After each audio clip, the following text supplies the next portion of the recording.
Hi, and welcome to the Along Podcast. I'm Tracy, a baby boomer. And I'm Sierra, a millennial. And on this show, we're not afraid to talk about age and how it changes things like wellness, lifestyle, and just life.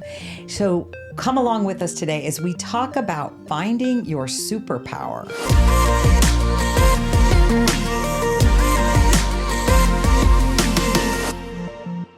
So what does that mean?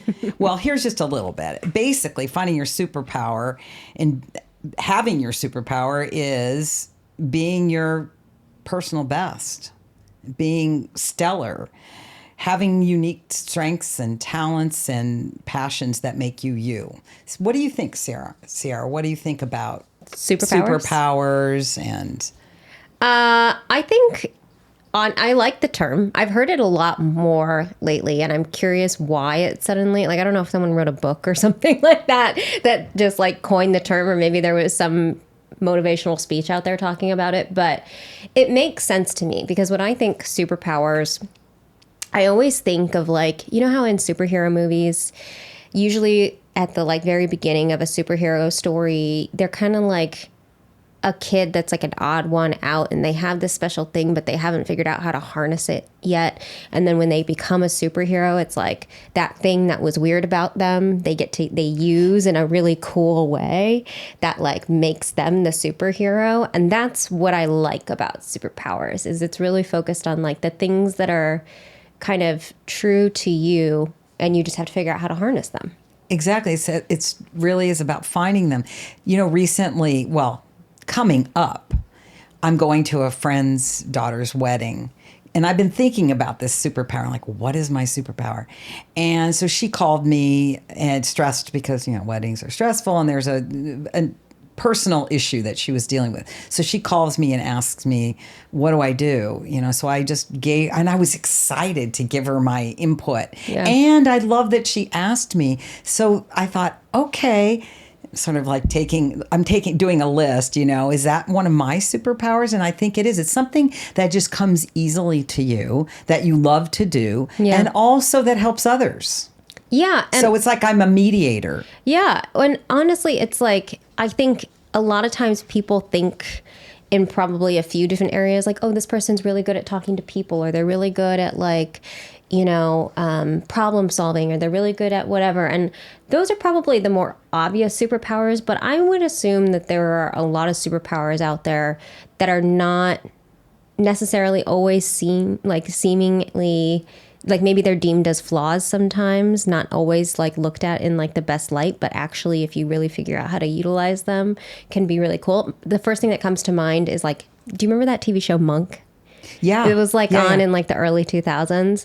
And the guy who was Monk, his whole thing was that he was very neurotic and weird and socially awkward, but he had the ability to really pay attention to detail. And it made him so incredibly OCD that his house was spotless, and he would freak out over germs and whatever. And I would say a lot of people would probably see that as a flaw, but his skill set was being able to look at a crime scene and be that doesn't make sense. And reverse see what happened, essentially, just based off of analyzing taking one look at a crime scene. And that is what I kind of think of as an example of something that maybe is not seen in a positive light to everybody else, but if you can figure out how to harness it and use it for yourself, can be a really amazing thing. What do you think is one of your superpowers? I think a lot of people would say that I'm really good with people in general. I happen to work in a job that requires me to deal with a lot of personalities. And I think my skill set is being able to get everybody on board with an idea. I think the cool thing about superpowers, it's like you said, where did that come from? Where did that come from in the zeitgeist? Yeah, I'd be curious why it has suddenly started to pop up so much. Yes, somebody, maybe Mel Robbins, people on social. Somebody famous said something. Right, and then it just takes off. But actually, superpowers have been around for a long time, like Superman and Wonder Woman. I think that's so fascinating about how that is such a big deal. And that superpower obviously is they're doing good. but they also can fly and they can do all kinds of magical things. Yeah, it's like, why are we as humans so fascinated with superheroes in general? That's what I would really like kind of ask out of that, is like, what is it about the idea that this seemingly ordinary person can do something so amazing or suddenly be, the hero of the day? Like, why are we so interested in that storyline? And why can't we adopt that storyline for ourselves? And I think that we all have these superpowers that we just take for granted. And I think the key, and this is why we're talking about this, is to find it and use it. Because the whole idea is to help you navigate life better, right? Life is so crazy and so chaotic. If you can find and identify your superpowers, then maybe you can, figure out how you can make your own impact, because it is about making an impact. Yeah, it is about making an impact, but also just about, making an impact to yourself too, not just to other people. Absolutely. Kind of proving something to yourself. Another superpower, I was thinking about, okay, what other superpowers do I have? Another one is something I've been my whole life. And again, going back to childhood, and we've talked about in other episodes about the childhood that it gives you insights. And I, at 10 years old, got this birthday present, and it was a book called How to Be a Nonconformist. And I didn't even know what it meant. Wait, somebody gave this to you at 10 years old? A kid. It was another friend. I had a birthday party. That's and so had funny. like 10 friends. And one friend I wish I could remember who gave that to me. And I think I actually did come across it in my boxes of stuff. And it was so interesting because maybe they saw me that way. And also it made me think about it. And it made me love the notion that I was a nonconformist. So ever since then, I've always thought of myself as marching to my own drummer. And I think that's a superpower. Yeah. Where you can just step away from the masses and say, I'm going to do this in my own way. And I think if you were able to identify that at a young age, it probably really shaped a lot of things in your life to allow you to best utilize that superpower. Yeah, exactly. Anything else? Any other superpowers that you have? I'm sure I have a lot of them. I'm kidding. I'm sure you do. I'm sure I have a ton. No, I think honestly, my biggest one is usually around people, which is kind of like a twofold thing. One, it is being able to relate to a lot of people. I tend to be able to like find something to talk about with anybody. And the second one, I think, is being able then to like kind of gain people's trust and get them like to like go along with whatever, work I'm trying to do or something like that. I'm specifically talking in a work dynamic right now, but yeah, that's. Do you think there's a difference between men and women and superpowers in terms of that men thinking about superpowers? I mean, I don't even know how many women are thinking about it. I think it's just sort of a cross-cultural thing. I don't know. I mean, I don't think it's necessarily a gender thing. I will say I took this for work. It was the Clifton Strengths personality test, and they divided it into, I think it was 4 different categories, and it's across like men and women. And I mean, I'm sure there's some areas where like women are better than men and men are better than women typically, like if you were to look at it statistically. But it's like, it's executor, communicator, organizer, and influencer are the 4. And I wonder if the superpower term comes from the notion of influencers, because that's such a big thing now. In that superpower in general? Oh, you mean like influencers on TikTok? Oh, maybe. I don't know. And I don't mean just them on shows talking about it, but that when you think of that, that's a power, right? The fact like that you can have a big audience. Yeah. Well, when I did that thing, that's how I realized that some of my superpowers, my top two things were influencer traits. And it was basically being able to get, my first one was woo, which when I was like, what the heck is woo? That's embarrassing. My number one personality trait is woo.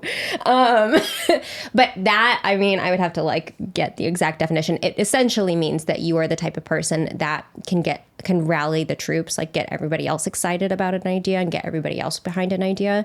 And so that's considered an influencer.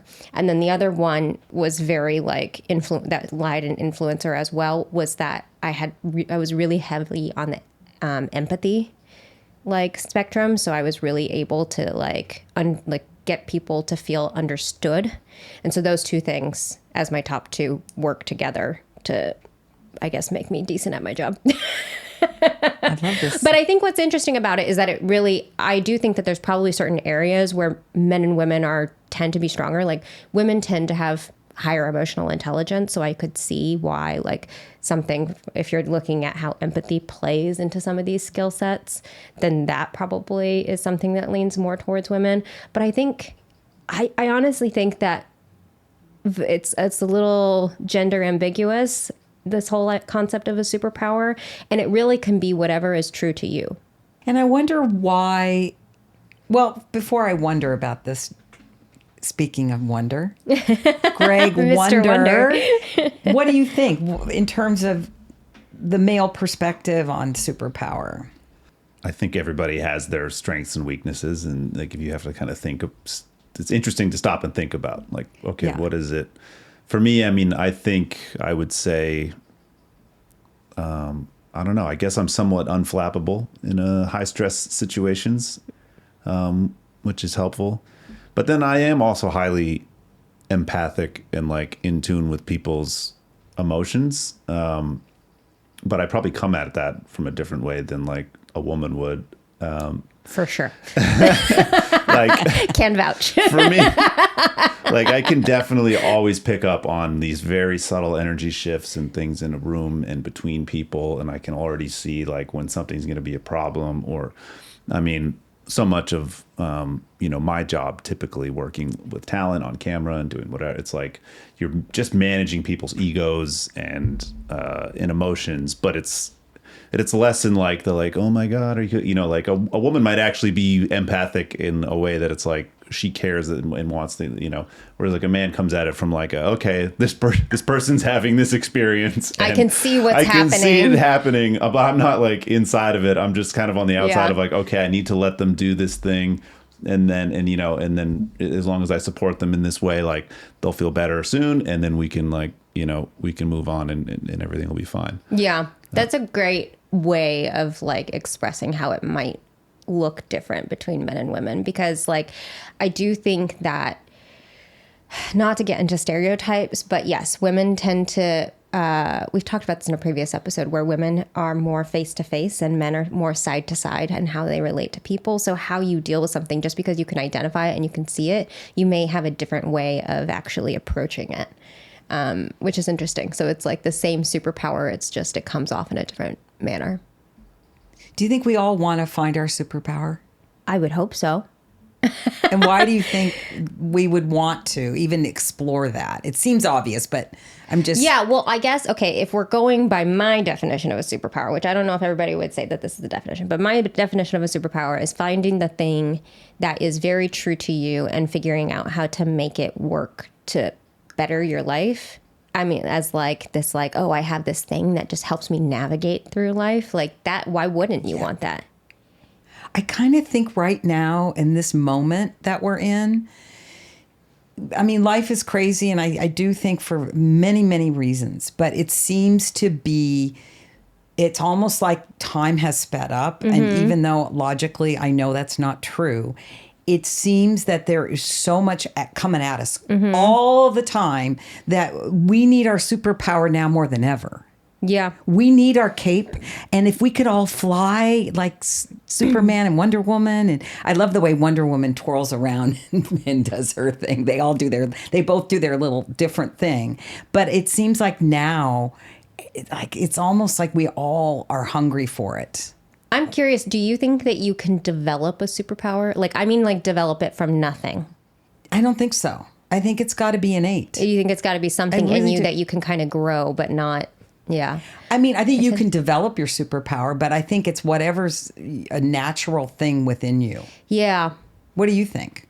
I don't know. That's a good question, because I would say like some things you just can't teach people, right? We know that, right? Like, especially, if someone is like really emotionally not intelligent, like just doesn't see, like what you were talking about, Greg, of like being able to, like, you may not like have the empathy of like, I feel like I'm with this person and I feel their like frustrations and everything, but you can identify what's happening and see it happening. There's some people that are kind of emotionally blind and just don't see things happening and don't see energy shifts or shifts in people's like, and so I feel like when you're talking about something like that you can't really, you can try and get people to see it, but you can't really, I don't know if you can develop it into a superpower.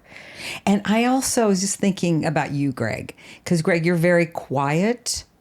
For the most part, you're like a quiet energy, and I think there's a real superpower in that. Because you don't have to be flamboyant to have a superpower. It's the quieter ones that I think have, I don't know, they have like, well, they harbor all the secrets too. And I will choose not to respond to that because it's the most powerful thing I can do in this moment. Silence is actually, I learned this in journalism, actually. If you want someone to say something, then just don't say anything. Like the number one thing I would always use in journalism would be, and I worked with a lot of, because I worked at Fortune, and I worked with a lot of corporate people who they have some sort of canned answer that their comms people have told them, like, say it like this, and they've rehearsed it a million times. So especially if you're doing video with them, it comes off really canned. So you'll ask a question and they'll just be like, let's say I'm asking about how their business is going. I'm like, oh yeah, so like tell us about like some of the challenges that are going. Well, they answer it like they're in a job interview. Well, really, it's more like an opportunity that we have in front of us. And they don't really answer the question.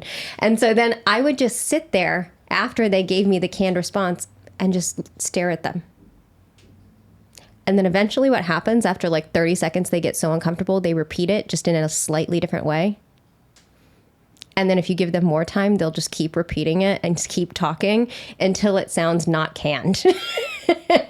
And that is the best way to get someone to actually be a little bit truer about themselves. That is definitely a superpower. Yeah, and I think Greg does that a lot. And and Greg, because you It's not intentional. He's really just thinking about something else, and I just keep talking. That's really what it is. Oh, I do. Yeah, I do think a lot, though. I am like analyzing. I do think it's better to to listen twice as much as you speak. As they say, this cliche saying, we have 2 ears and one mouth. 2 ears and one mouth, exactly. It's so I have great. never heard that. You haven't? No. It's because maybe I have two mouths. I don't know who said that. I think it was probably like some like the Stoics or something back in history, some philosopher. Oh, it's like a really old quote or something like that? It's an old, and I know somebody's going to go, no, it isn't. I just heard this. So I don't know where it came from, but I know it was like from... Could definitely be a Marcus Aurelius thing. Yeah, like that. Shout out Roman Empire. Yeah, there you go. Greg's Roman Empire. But I was going to say, Greg, since you produce a lot of projects, I know from being in like the documentary space or interviewing people that in the end, you keep it rolling, even when you're kind of done. Oh, like the camera and rolling. They keep the camera rolling on purpose because they get the best stuff. Isn't that? And it's sort of, and it's kind of on that point. Isn't that how they got the guy from the Jinx? I think so. Did you hear this? No. Okay. Do you know the documentary, The Jinx? Sounds familiar, but I've not seen it. It is Robert Durst. Is that it? No. Yes. Robert Durst. Mm-hmm. Robert Durst. I almost said Fred Durst, but Robert Durst. And he participated in this documentary. It was an HBO documentary about whether or not he had like murdered a bunch of people. Right. And basically at the end of the documentary, it's like an HBO miniseries, right? So it's like 6 episodes. And at the very final episode, they do like one last interview with him. And then they step out for a second and his mic is still on. And he starts talking to himself and he's like, "You've been caught. They know you did it. Like, and he's just like talking to himself. And they're like,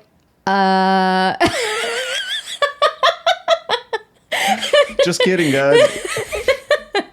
So anyway, wild. always keep the mic on, and definitely leave people alone with their thoughts with the mic on. And yeah, that I want to watch that again now because that's so bizarre. I didn't make it through the second one, but yeah.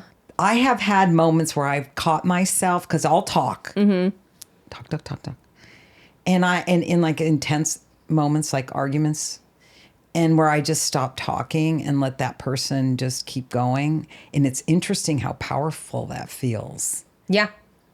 Because when you're in a tense situation and you're disagreeing and you're arguing and you're not stronger. You don't look more powerful when you keep going and you heighten. You raise your voice. Your energy gets intense. That is not powerful. Yeah. And that's the thing that I've learned over the years is just because you can just come at them with this point and that point, but if you just kind of just back it off. Well, that's the thing. This is the thing about superpowers. You have to harness them, right? So you may be someone that's an incredibly good arguer. But if you're only just arguing at someone, then your point is not getting across. If you're able to harness that skill and be a little bit more poignant with your argument, then that's a superpower. I mean, you just made the greatest point. That's part of having a superpower. Yeah. Is knowing when to just rein it in. Mm-hmm. So it's a superpower within a superpower. Mm-hmm. How else? If somebody wanted to if people feel like, well, I don't have any superpowers, what do you think about how they can start mining that, discovering that? I think, the first question is, what are the things that come really easily to me? Exactly. That are just I can do probably better than anyone. And I think a lot of people just don't think of things as superpowers. That's the thing. Like I bring back the monk example, right? Like his neuroses and fear of all of these things and attention to detail and all of that could be seen as a really negative, annoying trait, or he could harness it and use it for like this really cool thing. And I think a lot of times people think that the things that come easy to them are kind of pointless. But I think there are reasons and uses for pretty much everything. I think we do take it for granted. Mm-hmm. There is this book called The 48 Laws of Power by Robert Greene. It's been around a long time, and there is manipulation in it. But it's interesting because it's kind of along the lines of what we're talking about, these ways that you can navigate the world and be powerful. Yeah. And I think we're talking about superpowers in a positive way. It's not to use them to coerce and manipulate people. But it's an interesting book if you just look at it. And it's just, there are some things that are like, don't be so available to people in life. It's not a dating thing. It's just in general. Don't always be available. And it's just ways to make yourself stand out. Yep.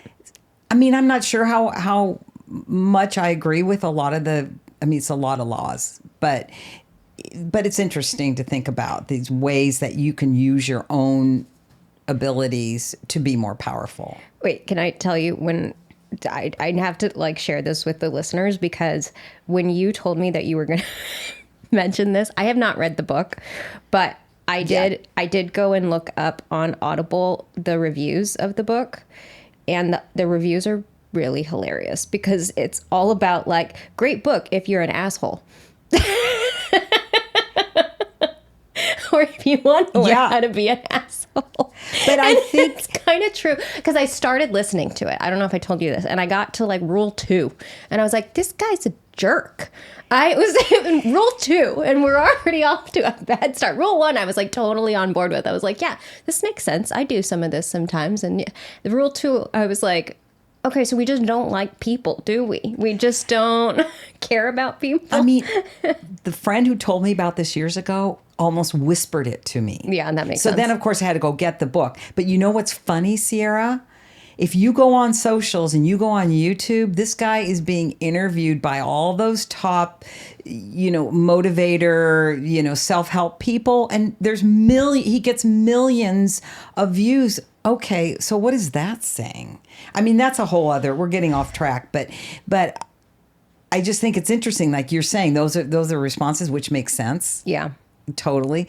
But apparently, a lot of people like it. I think again, it's not a book you have to read to find your superpower. Okay, so here's a question that I have that just on theme then, because in theory, like we think superheroes are like the good guys, right?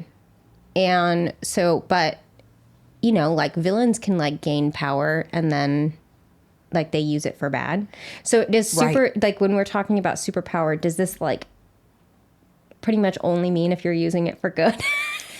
And you know because what? so much of those laws of power were things that were like, yeah, like a lot of these skills, they don't sound that bad, but when you pair them with some of the other laws that he's talking about, then you're like, ooh, that's real supervillain territory right there. And I think you're right. I think superpower can be used for bad.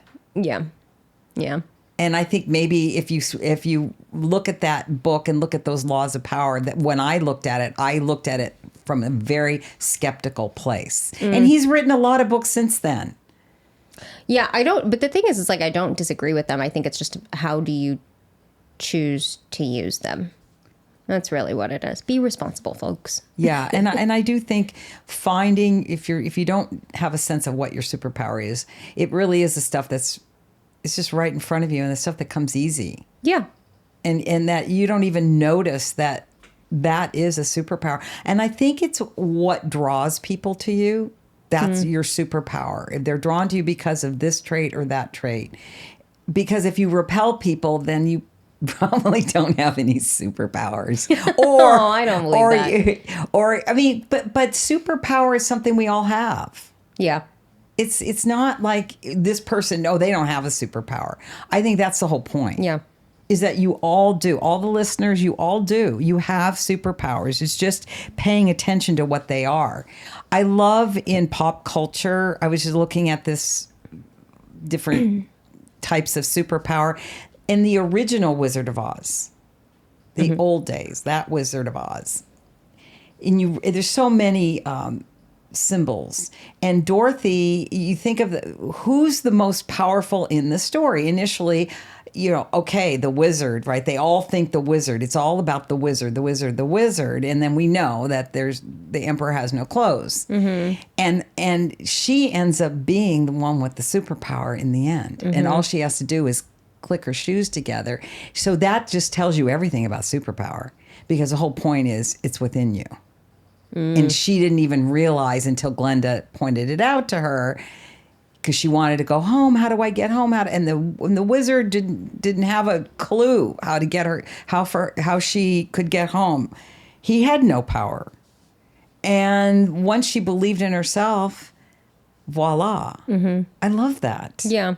I think it comes down to a superpower only works if you're able to harness it yourself. Nobody else can do that for you. Exactly. I do have one other question, and for you, Greg, too. Because, superpower in the pop culture was Superman and Wonder Woman and all of that, and Harry Potter, too. There's a magic to what they do. So, if you could have a magical superpower, what would it be? Oh, Greg, you go first. Man, isn't that the question? I bet you have a whole bunch. Yeah, well, it's either teleportation or flight, Ability to get somewhere quick. The ability to be like, you know what, I'm going to go to Ibiza today. And just, we're there. Like, that would be really cool. That might actually exist someday. I don't know. I picked that one for sure. I picked time travel and being invisible. Those would be... Being invisible, what would you do with being invisible? I would be able to fly. I meant to throw that one in. Oh, so there's all three. So I would fly around and go to different dinner parties and things like that, and meetings of people that I'm interested in, wanting to know about what's really going on. Family dinners. Oh my God, it would be so cool. When I was a kid flying, my parents, I grew up as an airline brat, and I remember looking out in my window seat when I was 10 years old and looking going across the country and seeing all the farmland and wondering, you see like a light on here and a light on there, and looking down and wondering, wow, what if I could just zip down and sit at that dinner table? Yeah. And so I just find that fascinating. I love hearing conversations. Mm-hmm. I just love overhearing what people's stories are. Yeah. Oh, I hope maybe AI will help. We can do that, right? Someday. So did you pick, you haven't picked one? I haven't picked mine yet. So mine, I think it would be reading people's minds. Well, you kind of already do that, don't you? I know, but it would be so much faster this way. Oh, okay. Okay, and why? Well, A, it would be faster, but B, I think like a lot of people, probably in a very similar fashion as to why you want to hear conversations when like you're not actually there to influence them. A lot of people put on a face. Yeah. Or say things the way that they think that somebody wants to hear it. Yeah. And I really get frustrated, especially living in LA, because this happens a lot, but I really get frustrated when I can tell that someone's not being themselves, or I can tell that they're like just not saying whatever they want to say, because it's just like, it's just like, what's going on? Why can't we just, do it? Okay, if we did, and you and me, because Greg says traveling, so this could be part of your magical superpower wish too. But if you zoom in, you're sitting at a table and you're invisible, so you can sit there and you can read people's minds. Would we be totally bummed out? Oh, probably. I mean, how would that change our whole way of? Maybe that's why we don't have that superpower, to be able to read people's minds and just sneak into people's worlds. Yeah, because then we'd be so upset. That's what I was getting. I was like, there's a whole Mel Gibson movie about why this is a bad idea. I know, because then you really hear what people think about you. But then also, like, I do think then sometimes I just wish that like all the cards were on the table with people. Yeah. Because it is just the game we play as humans. It's really exhausting. So being a boomer, I Love Lucy is still one of my favorites. I love just the whole everything about it. And there is an episode exactly about that where she's, they always do bets. And so Ricky bet her. Well, Ricky, Lucy, and Fred, they all jumped in. I'll bet on that she couldn't tell the truth for 24 hours. And it was really good because she did. And she's playing cards, and they all play canasta and all that back in the 50s. Mm-hmm.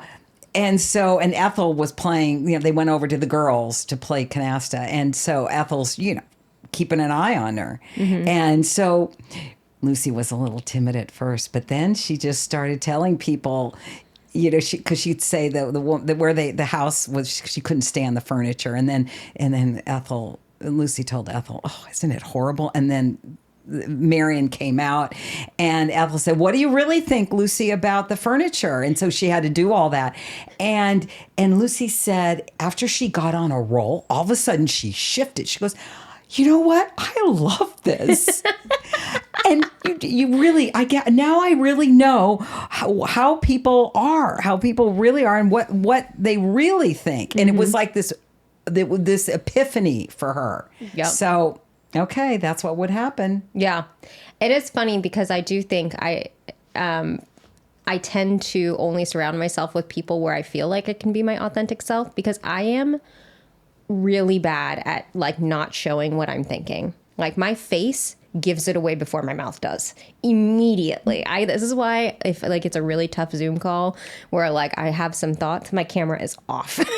Because otherwise what's going to happen is someone's going to say something and my face is going to go. And do those people even notice that your honesty, or do they just? I've had people Slack me in the middle of a Zoom, be like, "Sierra, your face." Really? And I'm like, oh. So maybe that would be a superpower where you could hide. If I could have a poker face, I just don't have a poker face. That's why I got to be really honest about like what's going on with me mentally in there, like when I'm talking to someone, because my face will give it away. And then it just feels shitty to the person who knows that I'm lying to their face. Even though but anyway. Well, I want a magical superpower, but until then, I think I'll just focus on having human superpower, developing the human superpowers. Yeah. And here's a quote. I mean, essentially, we are our own superpower. And that's like, oh God, here again, we have we have the power. It's all in our thoughts. But you know what? It's kind of freeing. If you have to take responsibility for how you feel, how you think, how you operate in life, that's kind of freeing. Yep. I mean, I so we all have our superpowers. I keep seeing, I want to have a superpower outfit. Maybe if we had superpower fashion, like it could be a whole fashion line. Not in the way of exactly the way Superman and Wonder Woman look. Wonder Woman. You need a uniform? Yeah. Although I have comments about Wonder Woman, but we don't have time to really go into that. But it was a different era. It was she looked almost like a Playboy bunny. I think they still make women look like that in superheroes. And yet Superman, I mean, yeah, he had a tight, slinky outfit, but it was just different, right? Of course it was. Mm-hmm. Of course. Mm-hmm. I don't know if women have more superpower than men in the end. We'll contemplate that question. Moms probably do. Moms definitely have all the superpowers. I would say moms probably do, especially when they have to give birth. Yes. So I love this quote. It's never too late to become what you might have been in terms of superpower.